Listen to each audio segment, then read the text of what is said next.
आणि यानंतर आणखी एक गंभीर बातमी आहे ती म्हणजे बुलढाण्यामधनं बुलढाण्याच्या गणेशपूर आश्रमशाळेमध्ये डझनभर मुलींवरती बलात्कार झाल्याचा गंभीर आरोप राष्ट्रवादी काँग्रेसचे नेते नवाब मलिक यांनी केला। ते मुंबईत बोलत होते।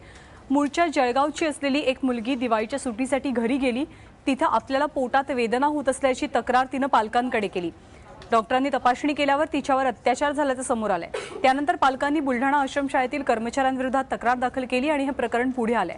या घटनेमुळे आदिवासी मुलींच्या सुरक्षिततेवरती मोठं प्रश्नचिन्ह उभं राहत आहे। त्यामुळे नैतिक जबाबदारी घेऊन महिला आणि बालकल्याण मंत्री तसंच आदिवासी विकास मंत्री विष्णू सवरांनी तातडीने राजीनामा द्यावा अशी मागणी राष्ट्रवादीची आहे।